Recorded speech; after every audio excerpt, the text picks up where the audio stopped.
Hey, welcome. This is conversation 13 of 19 conversations. A little episode, a little series that we started to pass an hour each day during this, right? Whatever this is, right? Exactly. Hopefully not new normal for much longer. Right. And I'm thinking that it might end up lasting longer than 19 episodes anyway, but yeah, it's like sometimes we have conversations and guests, and sometimes we talk to each other. Today we're talking to each other. So kind of a recap. We thought maybe two of the things that we've been doing, and every one of them we've been talking about. I'm going to adjust this camera a little bit. It's driving me crazy. Two of the things we've been talking about or doing. Kind of the clip of the day, a guitar player that maybe one of the other of us are not real familiar with, or just somebody that maybe I think under the radar isn't really that good because people that know I'm going to be like, what are you talking about? Right. But Brian Landers just jumped in. Zah just jumped in from Brazil. Hey guys, what's happening? But maybe not as known. This is definitely a total different musical genre for me. All right, so this is not it's a musical genre I appreciate, I like watching live, but not what I turn on and crank up when I roll my windows down and drive fast in the car. Which I saw somebody posted the other day that they're getting great mileage all of a sudden. They're getting like 3 weeks to the gallon or something. Yeah, that was clever. I enjoyed that. I saw a couple people post that. So haven't been doing much of that lately. But I think somebody worth sharing. See if anybody knows him. Any of our two guys that we got in here with us? Right. Well, I don't know. Got Brian Landers in here. He's like the Encyclopedia Britannica. All right, Brian, this is for you. Well, no, because I just shared the wrong screen. It's hard to find good help. Brian said these have been pretty successful and something. I just covered it up. But yeah, I mean these have been a lot of fun. A lot of fun. And we got some good we're working on next week. Got some good leads, got some people that are committed already. I think we can say right now John Cusack be here next Thursday, I think. Next Friday. I don't have a 100% Dave from DLS, who we've been trying to get. We've been just trying to figure out the date that works best for him the whole time. Right. So this is Billy Strings playing with Tommy Emmanuel. I imagine a lot of people know who Tommy Emmanuel is. You're pretty familiar with him, right, PJ? Yep. I have a gratuitous selfie with him. I stalked him at NAMM. I've seen him live twice.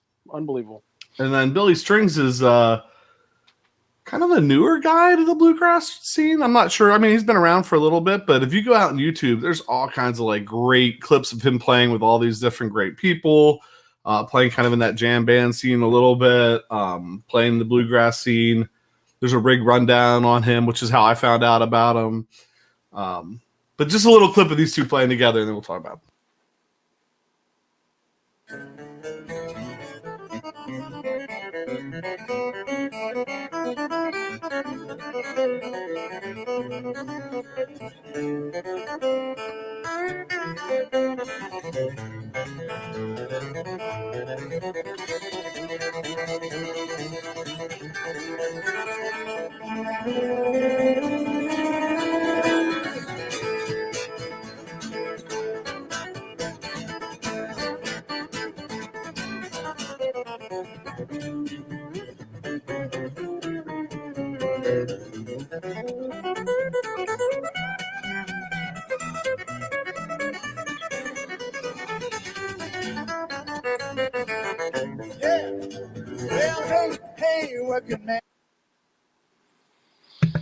Yeah, that's cool, man. Especially, I'm sure it does Tommy Emmanuel's soul good to see younger people doing flat picking and bluegrass and carrying the torch, if you will, like he's carried it for Chet Atkins and others.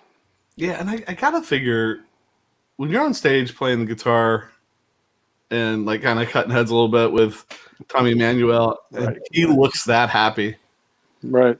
Right. I mean, like, Mhm. you're playing some good stuff, right? Like, because I mean, if you watch that whole little episode there, I mean, they're both having a blast the whole time. I think that says volumes right there.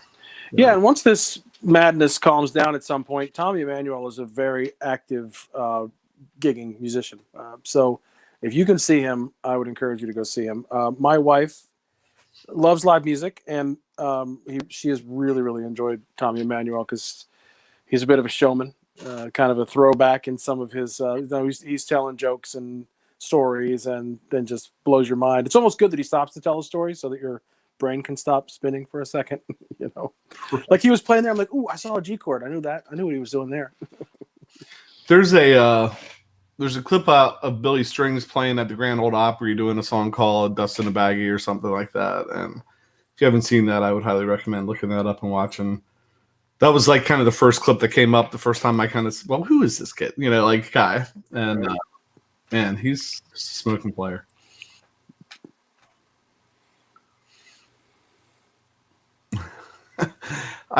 Brian said he just learned flat picking is a style developed by Lester Flat. He always thought it was because they used flat picks. Oh, Uncle Brian. I'm not going to show my ignorance and say that I thought the same thing. Oh, here's some picks. So I was playing with our Howling Monkey pick today.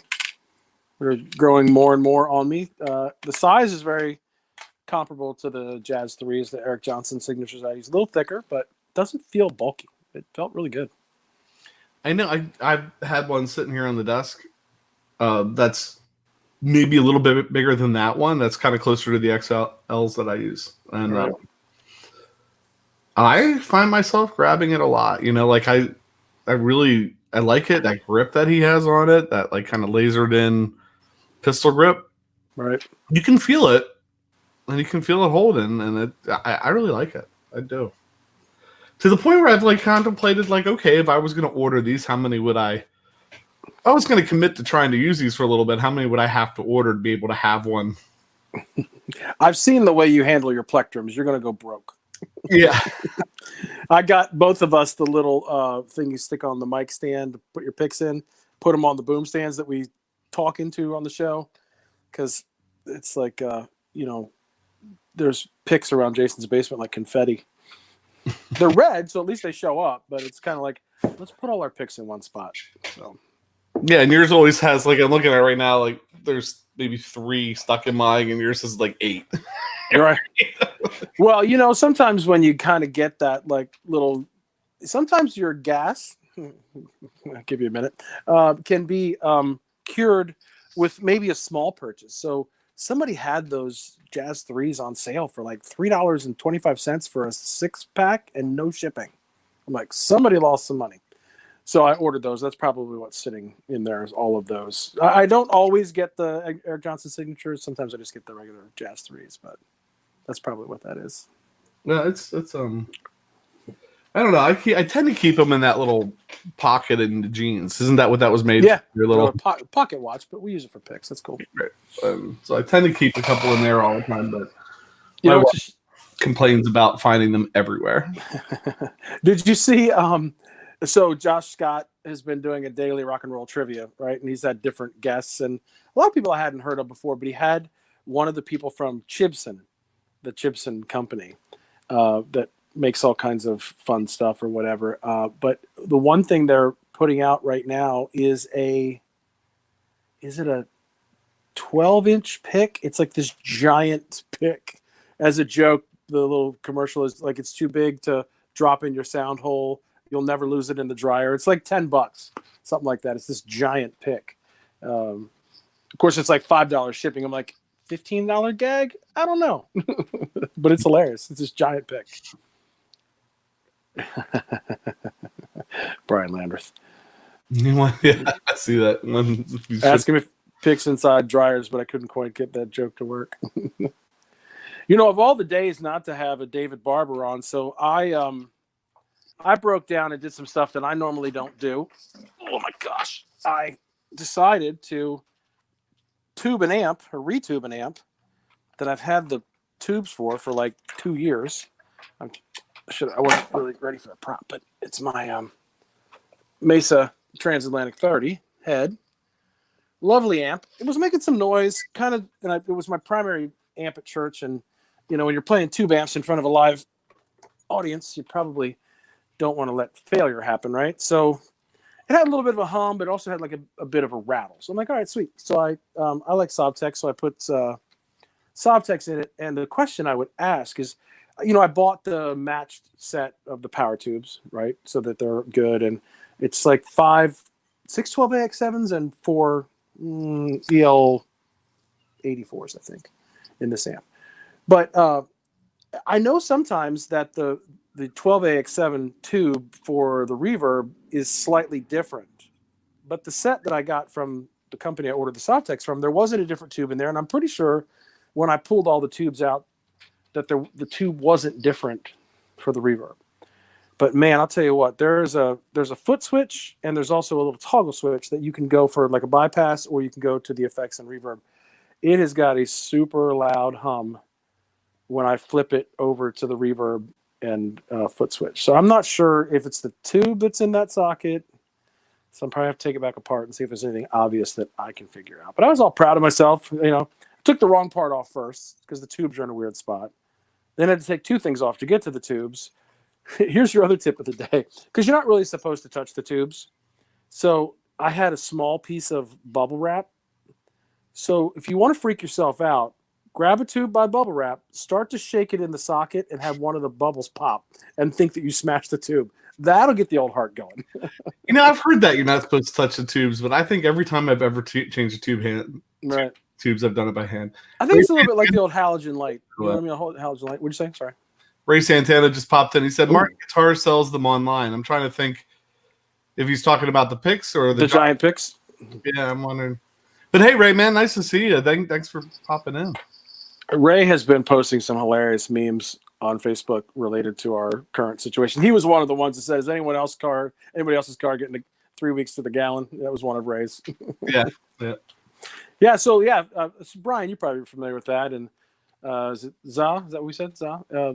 We interviewed Ray at his place. It's an amazing musical mecca down in his lower level of his house. So you should go check him out. All right. Yeah, I don't touch the tubes either, but I'll look to see. They were all. I'll have to look because I agree. Brody, I agree that I knew they were slightly different, but yeah. Well, look at the tubes you pulled out and see if they're all the same. I tried to, but I was multitasking. I was on the phone with my wife, and I'm going to go back and look at the Mesa tubes that I took the Mesa tubes out and put them back in the Sovtech tubes and boxes. So this is interesting because Ray popped in on Facebook. Yeah. Brian's saying he remembers Ray, but I'm not sure that Ray would see Brian's comment because probably can't see the Facebook comment, vice versa. So yeah, I mean that would be if I was giving advice on that, which I'm not sure my advice is any better than your own thoughts. It will just be that maybe that tube, like Brian said, has too much gain and go into like a 12AT7 instead of a 12AX7. It could be my old man eyes. My old man eyes have been especially bad this weekend, so I did have these on, but I'm not so sure it did me much good. Clearly, but I was all happy. I'm like, I finally broke down, and yes, the mandolin blues player. That is Ray Santana, Brian. Right. So I don't know. It's just these are the reasons I don't like to do these kind of things because now I did it and now I have to redo it. Whereas if I would have taken it somewhere local, it would have cost me. I probably wouldn't have gotten it back until it was, a vintage. Because, I don't know anybody else on this chat right now, but you find someone who's good at repair work, you better give them something that you don't need right away. So, yeah. So pedal of the day? Yeah. And I don't know if this will appeal to any of our people that are popping in, but this has been kind of like my, I don't know. This has been entertaining me a lot over the last week or so. I have absolutely no idea in the current situation I play in 90% of the time, 99% of the time, where I could ever find a use for it. but darn it, I'm going to. Everybody, this is so when we got the Walrus Audio Monument for the Tremolo series, and I just couldn't help but getting this from them too. So this is the Walrus Audio Kangra. And if you've seen that online, it's something else. On the left side, we have a fuzz pedal. And I think the only knob that works on the fuzz is the volume. I think the only knob is the volume, and then you have a kind of a mid switch, and then you have like a more vintage and a more modern switch for the fuzz. And then on the other side, because like fuzz isn't enough, and you're talking a fuzz with like a little bit of that octave, that like Octavia sound to it, right?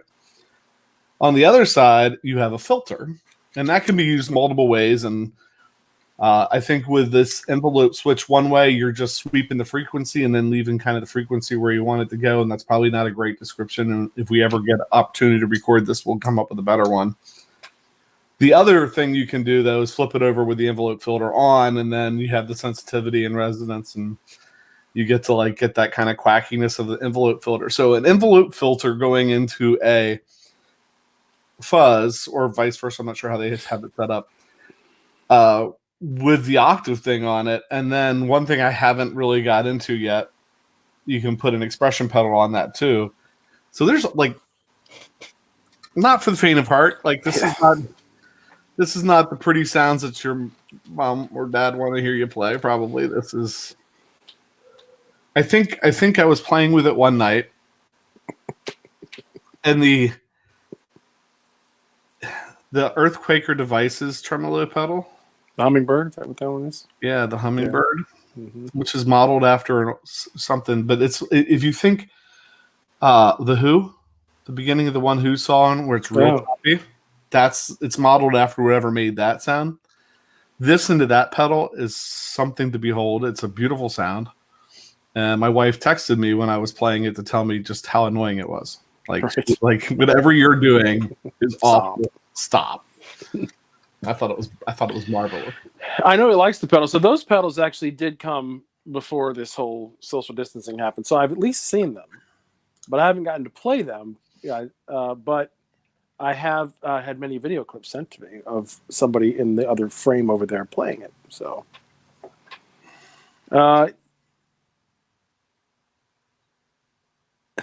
Brian, tried an envelope filter and it sounded best in a drawer. Send it to us. Brian said he tried the envelope filter and it sounded best in a drawer. Don't take it out. See, we're not going to agree.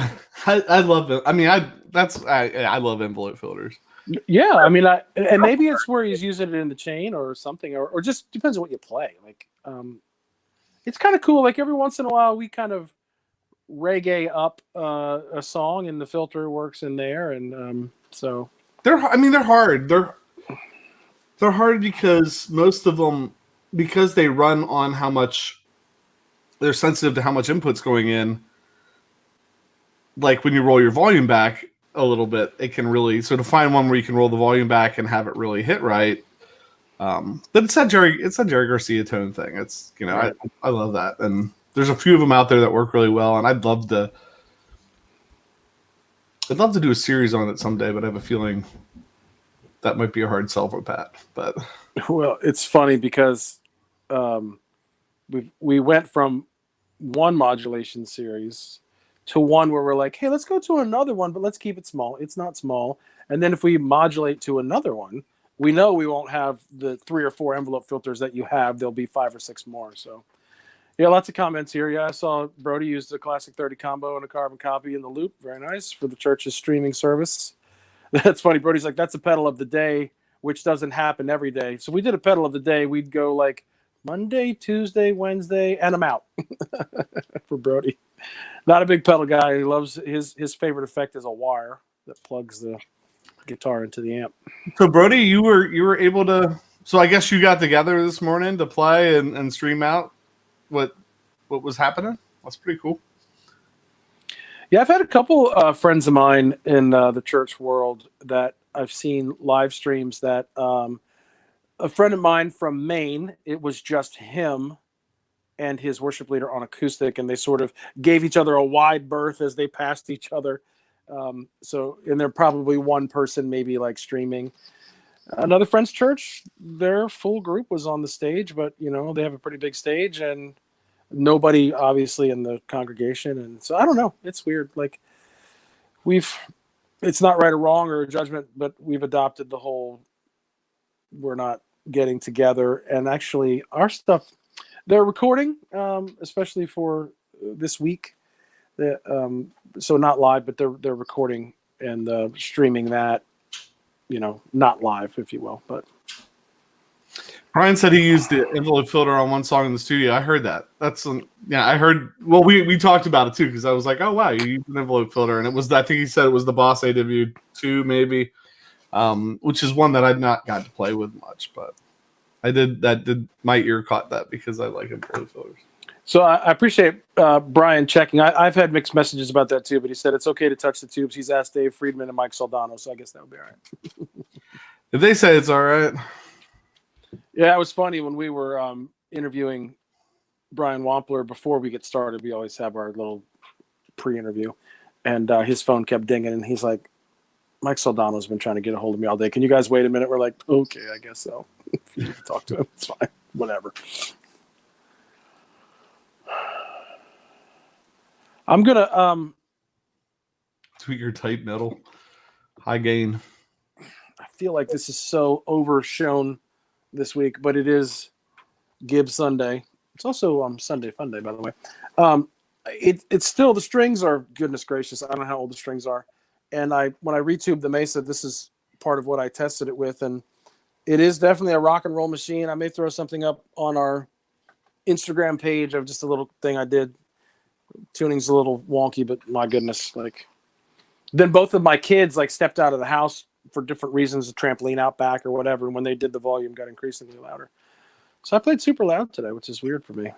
Well, actually, to play at home at all is weird for me, let alone play loud. So Pete Hickson just joined the chat. Welcome, Pete. Howdy. So do you need a set of strings for that? Do I need to find a set of strings and chuck them into your yard for you? I might have some here. I think I have some here. I just didn't get around. Well, that and the I realized that the output jack is a little weird. I got to do the whole the kill switch with it at the end of one clip. I only sent you 2 clips, but I did 20. Each of them sucked a little less than the others. But I did realize that jack's going to need some attention whenever I. Is it just looser?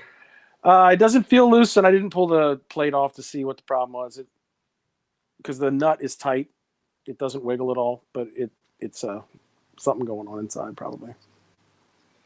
Yeah, I mean, if that was one of your newer guitars, I'd be like, oh, we can fix that. But on that, right, I'm probably saying take that to Chris because just to the age of it, you want to keep it right. It is all original. Yeah, you don't want to mess that up. I was thinking today, honestly, I don't know, Brody. Brody's saying, tell me you'll change the string since then. I was just about to say, this guitar may have been in the case for 10 years. Because I've been married to my wife for 7. It's at least been in the case for 7 years. Because when it came to this house, it got stored away with some other stuff, and it's not one I have out all the time at the church. So it's maybe, possibly. I don't know, Brody. I don't think it was you because I'm going to show you if this will show up. If I can show you the wrap on the low E string. Oh my gosh, this is upside down, backwards, sideways. Where am I? Here. I'm guessing you didn't wrap it on the post 18 times. Probably not your style. I'll get there somewhere. Interesting.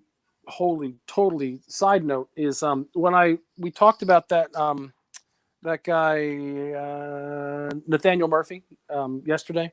The reason I found him was because I actually have notes here. Was Dakota's Cool Guitars. Here's something I learned, and I'm not going to pick it up again. So I might have mentioned Dakota's Cool Guitars was an Instagram page that I stumbled across because he had two of Billy Joe Armstrong's guitars from Green Day, and one was both of them juniors. One of them was a 61 that looked like the juniors that you're used to seeing, like the TV yellow, the Les Paul juniors. And then I'm going to pick it up because I can't help myself. They actually made this one in TV yellow, and that was the other guitar in the video. So I guess they made this in a TV yellow, and it was like early 60s. I never knew that because Arctic White. So obviously the red was the most popular, Arctic White, but it's crazy that came in TV yellow. Nope. I really like that. I'd like to check it out. So I was actually thinking, should we get, because we've been showing a couple of guitars, and there was one that I wanted to show today. I think next time, I was playing the Strat earlier, and I was thinking next time we have Uncle Brian on the show, we'll have to do Strats. But there is one guitar that I was wondering. I think we've showed. It's been in so many videos. Yeah. Have we ever really talked about it though? No. Should I grab that? Yeah. Yes, I agree, Brody. So yes, that explains why Billy Joe Armstrong had one. Yeah, go check it out. It was Dakota's Cool Guitars on Instagram. This has been in. My gosh, how many videos? I mean, like it's been every tremolo video. Yeah, every Leslie video, every. Sorry, that's what I meant. Sorry. It's been in so many more too, but this is that Supro Hampton. I could have made that screen bigger when you were doing that. You need to remind me to do that kind of stuff. Here, we'll slow that. So Supro Hampton. Yeah, 3 pickups, the gold foil pickups. Like that bridge. Were you on Tool Time? Are you the neighbor? Are you Wilson? Peering over the fence.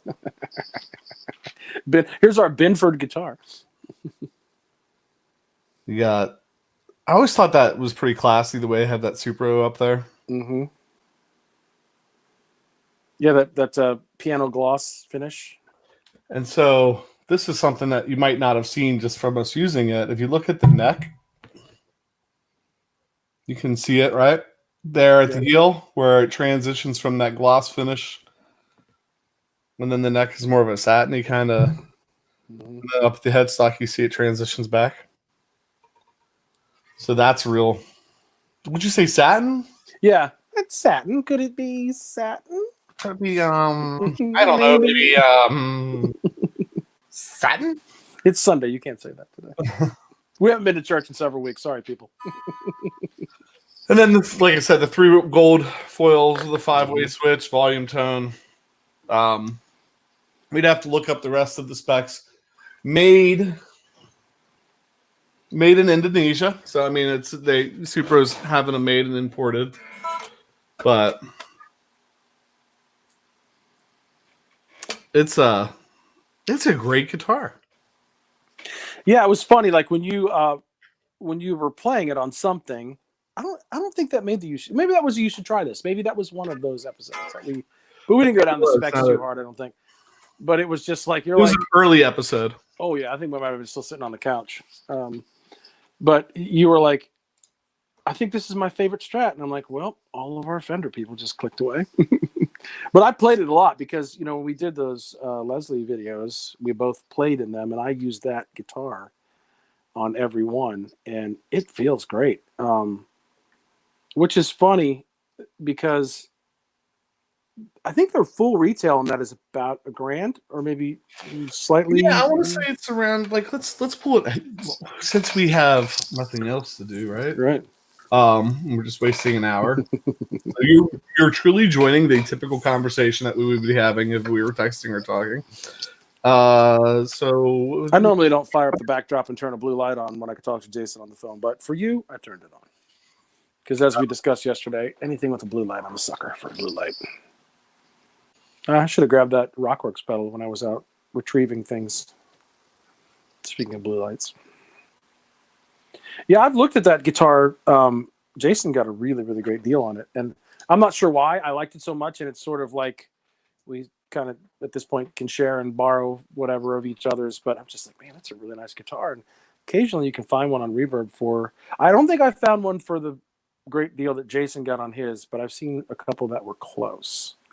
And they make like a blue. I think there's a white, but that whole line of Supro, it's like the Island series or something like that. Yeah, let's pull up what I got here on Reverb, because you know what? There might actually be some smoking deal on this right now. Just like as I'm looking.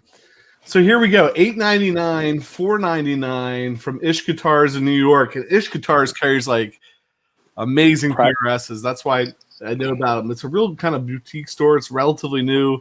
I remember seeing that they opened and seeing stuff. It's actually right on my way to Canada when I go. We've never stopped yet, but they've shot videos from the wood room at PRS where they're picking out the wood for guitars to be made for them, and they have some private stocks there as well. $499.99, 45% price drop from them.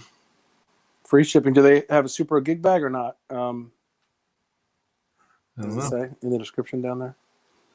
Mine did not come with a gig bag. It's almost like a metallic blue. Look at that. Yeah, it's nice.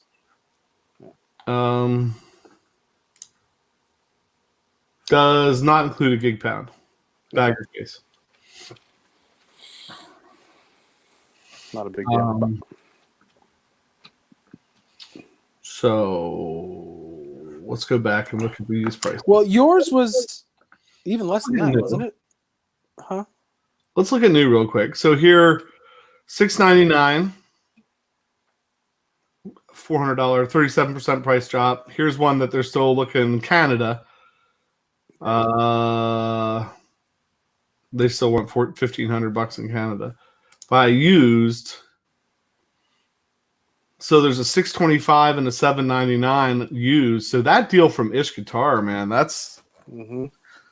And I can tell you, I think for mine, it was a little less than that, but I don't think a lot. Let's see. I want to say it was like $425 or something like that. Yeah, Brian, it does remind me of a Reverend as well. I'll tell you a Reverend story after he's done on this rabbit trail.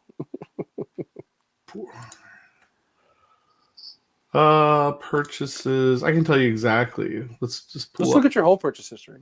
Let's do that. Yeah, maybe I should. Maybe I should turn that off. But. Well, it's going to be a ton of Leslie pedals and tremolo pedals and. Right.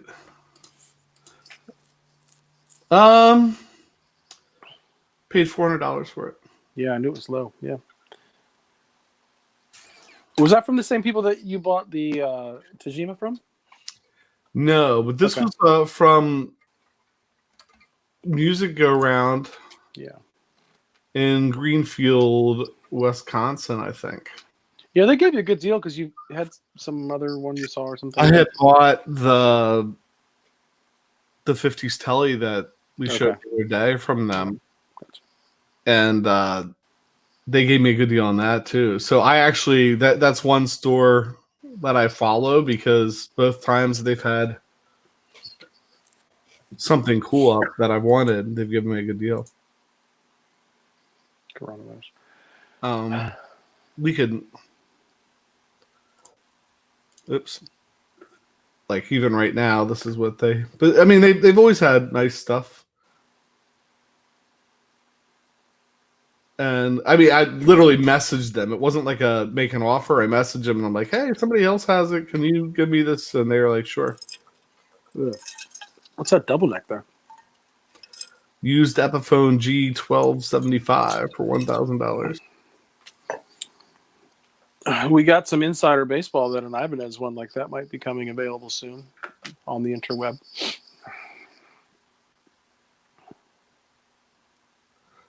Yeah. So my Reverend story. So I don't know how many of you guys have heard of Greg Koch. Oh, there's Reverend right there. That dude, like I didn't know who he was. I was down Brody's house a couple years ago. I was going to NAMM, but I found him on Instagram because he does like a little clip of the day or something, and he is just unbelievable. I can't even describe his playing. It is so chicken picking, hybrid, rock and roll, dissonant chords, and he's a big, huge dude, super quirky. I see him at NAMM. He really wanted his picture taken with me, so I obliged him. Actually, I stalked him and got his picture taken too. But he's huge. He's like 6'5", 6'6", a giant hulking man, right? So fast forward 2 years later, we're at the Philadelphia Guitar Show, and that's where we ran into our friends from Alsip Guitars and hung out with them to the point where it was time to start tearing the booth down. And because they were letting us take a guitar home, we thought we'd be nice guys and help carry guitars. So it's indoors in a convention center. They pull their van in.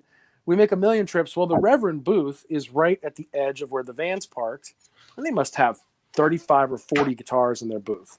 And they had the original boxes that the guitars came in, and as we kept walking by, this giant dude is like, and it wasn't Greg Koch, he's looking at me like, hey, do you guys need any boxes or anything? So I asked the Alsip guys. They're like, no.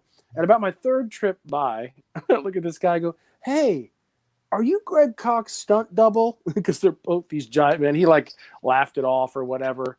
So fast forward to like 3 months ago, I'm watching Anderton's, and that is Ken Haas, the owner of Reverend. Wah, wah. Nice. So at least if we go to ask him for an interview, hey, remember that jackwagon at the Philadelphia Guitar Show that asked you if you were Greg Koch's stunt double? That's this guy. That's funny. Yeah. So we could have had an interview with the owner of Reverend, but we didn't know no better. But we know now. Yeah. Yeah, Pete, he is. He's a monster, man. We've talked about trying to get an interview with him. We're like, we don't know if we can wrangle that guy. Oh my gosh, what would you even?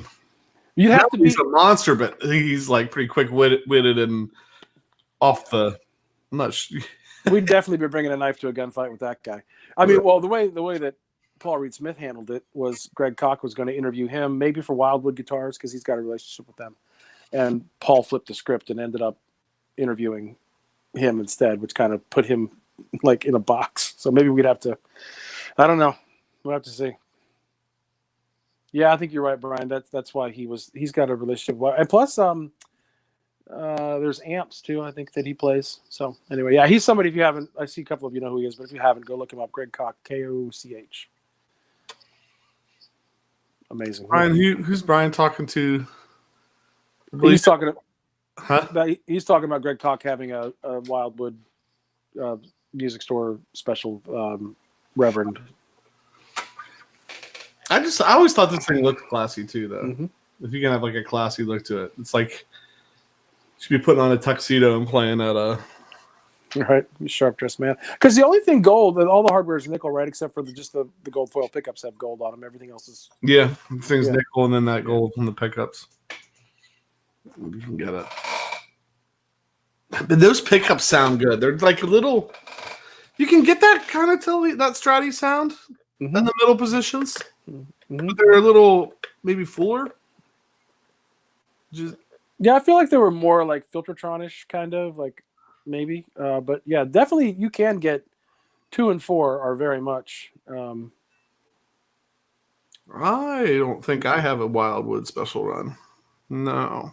My telly is a Fender hot rod, Fender 50s hot rod. It's a We're looking that up through Facebook. Jason Giling jumping in the conversation. What up, Jay Giles? USA hot rod Telecaster.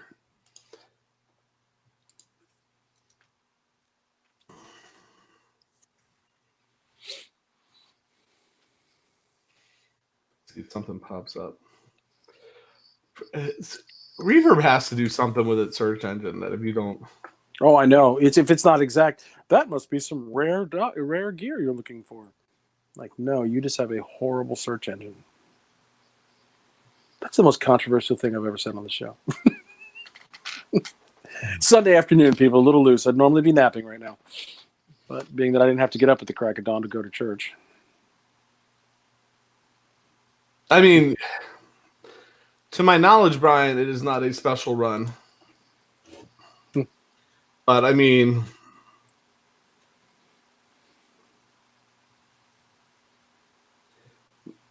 Let's see if I type that in. Thinner vintage hot rod 50s Telecaster review by Music Radar. Well, here's a musician's friend ad for it. Let's see what that looks like. Let's pop that up. Jason Geiling. Now that makes me miss playing the day even more.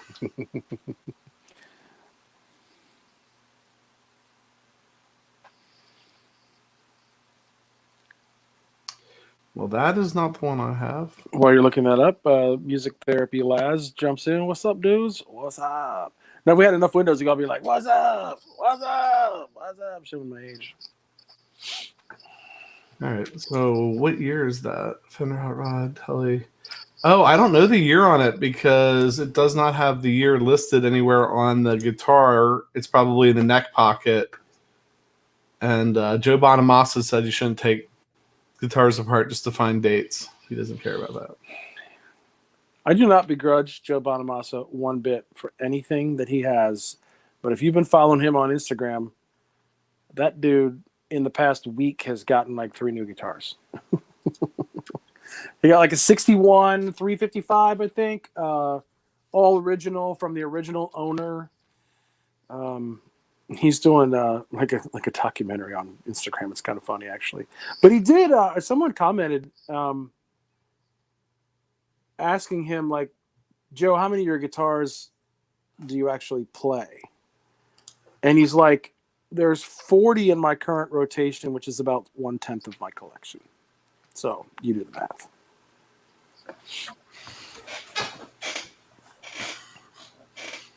I don't know. Uncle Brian might have sent me down a rabbit hole. We may have lost Jason for the rest of the time.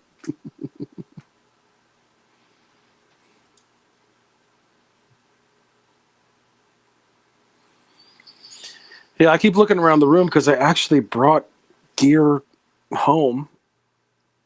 So maybe not right after the broadcast, but sometime tonight I'm going to open that Mesa back up and check that tube for the reverb, because that was very disappointing to have fired it up and it was loud, man. But it was nice and crunchy. I didn't really get to compare it to the stock Mesa tubes because even though it's a 2-channel amp with all kinds of options, I was really using it, dare I say, as a pedal platform. But I engaged the crunch, and I've always liked the crunch of Slavtech tubes. So, I mean, this looks pretty close to it.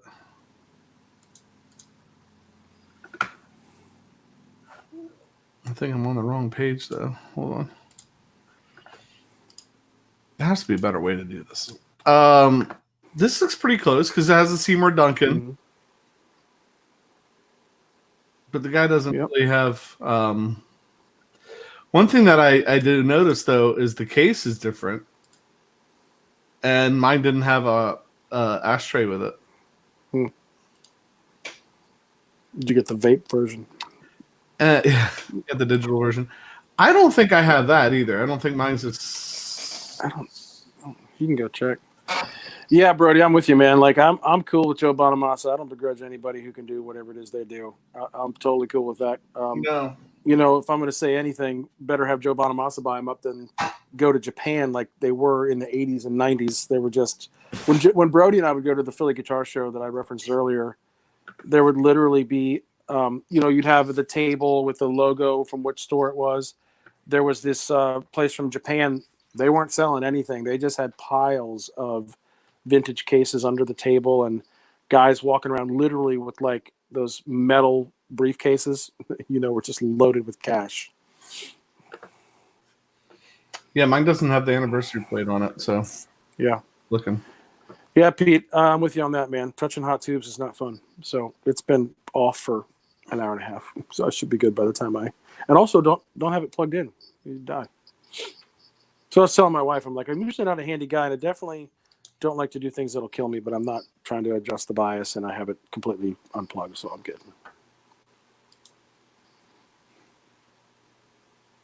All right, this looks like it has a little more information with it. If we're still on this rabbit trail. So one of us is. Fender Vintage Hot Rod 52 Telly 2008 Butterscotch. That looks like it's hitting all the. You even have a ding right there. Did they show the case? But mine doesn't have that tweed case. Now I bought it used, so maybe it had a pretty. If I remember correctly, the case that came with that was one of those real heavy duty like Fender flight cases. Like it was a pretty heavy duty case, but the case might not be original to it, and I don't think it had any of the case candy. But I'll tell you what, I didn't pay anything close to that. No. Yeah, I've only known you for 4 or 5 years, but I don't see you spending that at all. But not on a telly. Brian put a link in the chat for the Wildwood telly. I don't know what happens if you click on your end because you're. If I click on my end, I show it. That's YouTube. Yeah, rabbit trail.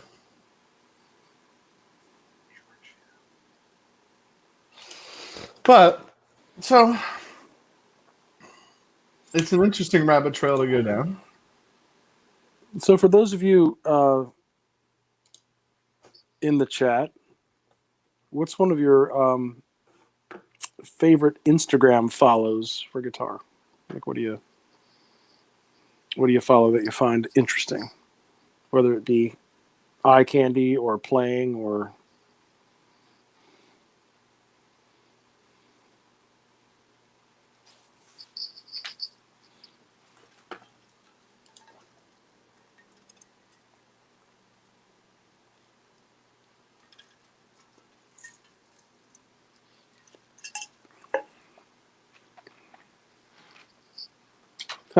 yes, Brody. Yeah. Brody put my name in there. The Wildwood was a thin skin, but this is it's supposed to have like a thin nitro finish on it too. So I don't know. I'm gonna have to like kind of dive into it, I guess, a little bit. Well, you can look up the serial number, right? Probably. Maybe get something. I don't think it has a serial number on the outside of it. Oh, that's what you were saying earlier. Sorry, that's where the whole Joe Bonamassa thing started. Right. I don't know why my wife doesn't think I listen. There's nothing. There's no serial number. 50 spec. You put it inside the neck and Brian would probably tell me take the neck off, no big deal. But it's kind of like it's set up. It plays. Everything's great. Cut all the strings off. Take the neck off. What are the chances? I guess the chances are pretty good it would go back together, right? But Chris was supposed to check it when he rewired it because I did flip the. Anybody else do that on a telly? I'm still not 100% certain whether I like it or not, but I did flip that control panel around since I like riding the volume knob so much. I've played that guitar several times and never even noticed that. Really? Yeah, it just didn't compute, I guess, when I played it. So Pete Hickson says he doesn't do Instagram. So okay, on the old laptop, like what is it that you get your fix other than our really great show? You can get Instagram on a laptop, just so you know. Okay. So. Well, why we're waiting for that? Is there anything else worth? So this week we had the guy Brian Stibble from How Monkey Picks. Picks were great. If you didn't see that, go back check out the picks. We had David Barber on from Barber Electronics, which was awesome. We had Drew Swindler on, which was awesome. We had Chris from Woodshed Guitar on, and I'm trying to think, was there somebody else this week? Guitar Hack was on this week. And maybe Monday we didn't do one because you were traveling Monday. Right. So next week we have Cusack coming on. John Cusack from Cusack. But that would also be Mojo Tone, right? Because they bought out Mojo Tone. So he's also like the new Mojo Tone pedal that JHS showed not too long ago. That would be John Cusack. And also, he's doing a lot with parts right now, but he's doing this really cool thing where they're doing some 3D printing of medical supplies, like they're making the brackets for the face shields. He's really been doing a lot of stuff with that, so it'll be interesting to talk to him about that. Hopefully Dave Cicito from DLS Effects. We have a couple other emails out. We're talking to a couple other people. And then tonight, David Barber was emailing me. He's like, hey, do you guys know this guy? He'd be great for your live stream. And that conversation has turned into 3 people that I think he's touching base with just to see if they would be willing to do it, to make like that email introduction. And all 3 of them would be really fun people to have on the show. So I'm okay with David Barber. I'm okay with David Barber being our booking agent. Yeah, I mean, he's connected. He knows a lot of guys. Well, and Drew Swindle was kind of tossing a couple people our way as well.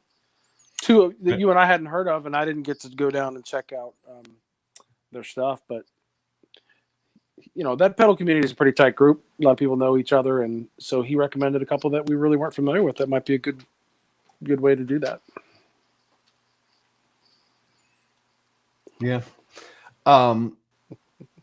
Brian said we should get Rob from Tesky Switch, and I don't know much about him. I know that he's, you know, I hear that name a lot, like over on Ben's channel, or, but they're selling a lot of stuff, and so he might be a good guy to get on. I'd like to reach back out to the pedal company that everybody loves over in that group, LPD. Petros? Yeah, Petros. Because he's we've talked to him briefly. We were going to do a pedal. We were waiting to talk to him until we got one of his pedals in. Right. And then the pedal that we were really hoping to get in, he just kind of had to put on hold, and he was really busy with something else. And I might need to touch base with him. Jason, you probably like Brody's comment talking about some Clapton videos and Warren Haynes and Derek Trucks, or Derek and the Dominoes. Sorry, yeah, Haynes Trucks. Yeah, Derek toured with Eric Clapton for a while. Anytime you watch Derek's Trucks, you feel like a better person after you're done doing it. You feel like you definitely got in touch with something inside of you, whether that makes you feel better or not. But he definitely strikes a chord. Yeah, see what I did. I mean, when you watch interviews with him too, he's like a super nice guy, like super. Yeah, and kind of talking about guests and things. Part of what we've been trying to do in the past is, if we were going to try to do an interview with somebody, we want to at least have some of their products. But I think we've sort of suspended that requirement, given the current state of things, and an opportunity to maybe meet some different people and hear different stories. People, this is such a weird time, right? Some people have time on their hands, and some people are twice as busy. Somebody that we reached out to that we wanted to talk to is very much back into hands-on, having to build stuff, and so someone we thought might be available was quite the opposite. That they're building at home again. Yeah, right. Factory shut down. Right, and they're building at home again, and that's not JHS, which is doing that too. Right. Like JHS, a couple weeks before it all went down, kind of had some foresight and said that they sent everything home with their workers, and they have people doing stuff at home and working from home, and so it's they're still working, but not at the factory.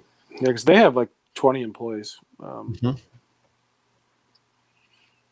Yeah, so that's cool that they had that foresight to do that. Right. Yeah, because he's in Kansas, so I think once he started hearing that the governor was going to put them sort of in a shutdown state, they made plans pretty quickly. So, what else? Oh my gosh, I'm looking up at the time. I'm like, well, we're running out of stuff, and we're not even close to an hour. And I look up at the time; it's 54 minutes. I'm like, wow. That's right. So, stand by. Well, we haven't said anything about Monday, Tuesday, or Wednesday yet, but there'll be something going on. The whole purpose of the 19 conversations is to get together, talk for an hour, and condense like 200 text messages into 1 hour conversation. It's literally. I think Pat and I are both over here doing the scroll thing, and this is cool. Send it to Pat. Oh, I retuned my amp. Send it to me. Right. Yeah, I retuned my amp, but it sounds like crap. Not if I turn the effects loop off and the reverb. It sounds great. Yeah, but those Eric Clapton shows are great too, Brody. Mm-hmm. But Allman Brothers Band and Eric Clapton. I think you should post that, Brody, or send it over.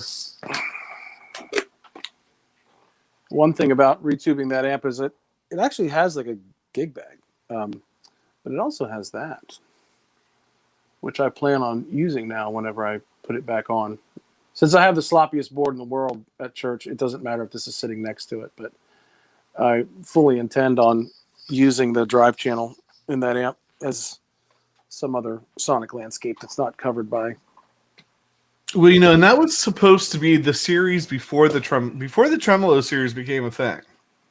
Yeah. The Tremolo mini series.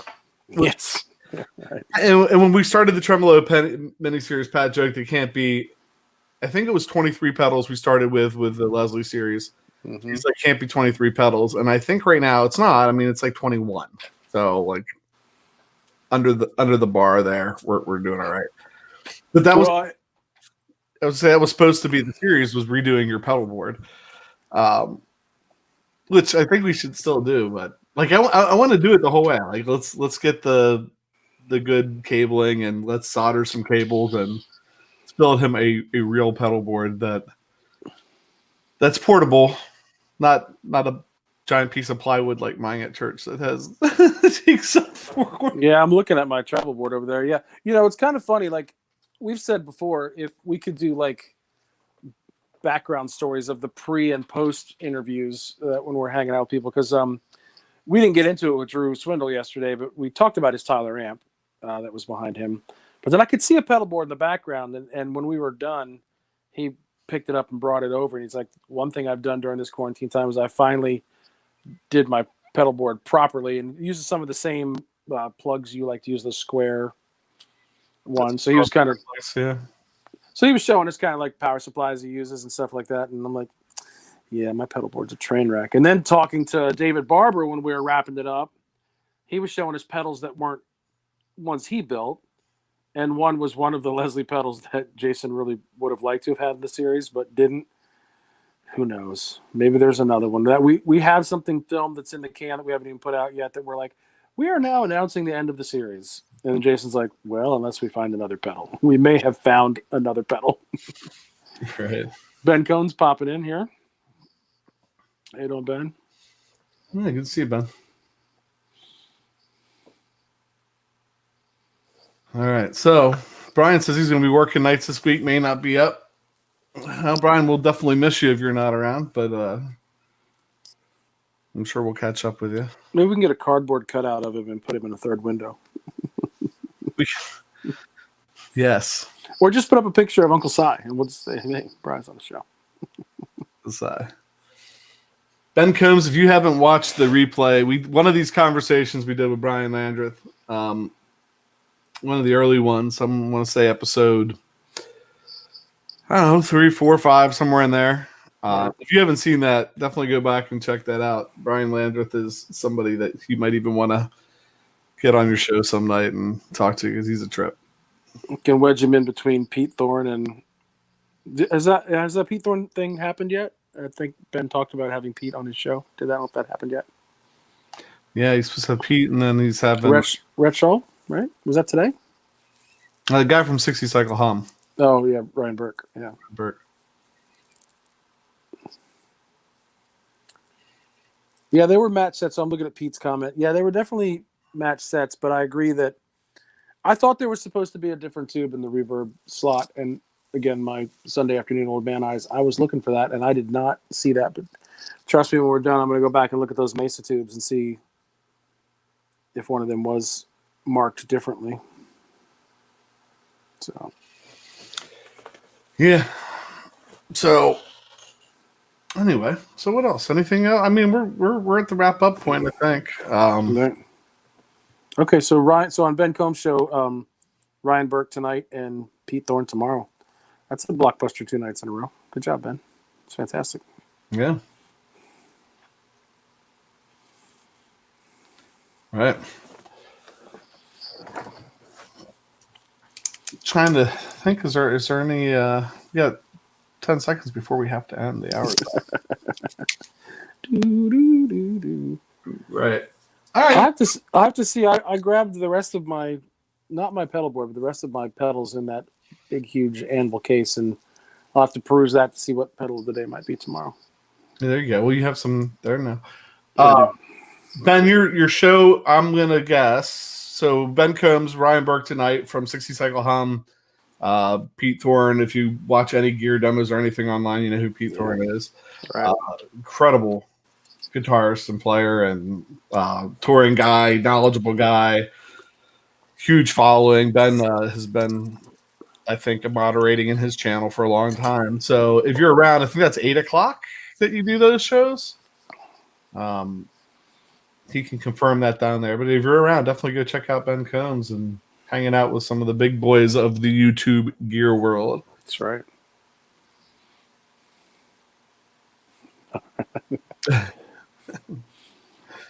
Two more lines of his stuck song. Did you watch, before we go, did you watch the JHS show Friday where they went through their favorite posts, their favorite songs that were No, in the JHS? like at record time? Is that what you mean? Like he did a best? No, their show on Friday was they played their top picks. Part one of the Jam with JHS, they played their top picks of what people put together. Oh, for the Jam with Us, right? Gotcha. Yeah, the Jam with Us, whatever. And there's some really good stuff in there. There was a line in there. There's one guy put lyrics over it talking about the whole stay-at-home thing. And he had some line in there about, like, he would leave his house if you needed. He would die for you if you needed his kidney or whatever. And he would even leave his house during the quarantine or something. It was Brian saying he wrote 2 more lines of a song made me think of that. So... All right, and so Brian just posted in the chat that Tom Pierce Johnson just went live, which is great because we're stopping. So Yeah, we're going to be unlive. slide on over and check out Sean Pierce Johnson. Brian Landreth, WrestleMania watch party, I believe. I don't know what that's about. I missed something. I can't afford it. WrestleMania is expensive. All right, cool. I think with that, Pat. Yeah, thanks for jumping in today. We've enjoyed these conversations, even if we are talking to ourselves, which I think that's a condition you should be careful of if you talk to yourself. But with that, PJ, on behalf of the beard, I never know, he's over there, whatever, reminding you, no matter what you hear, you never have too much gear. Until tomorrow. All right, have a good night, guys.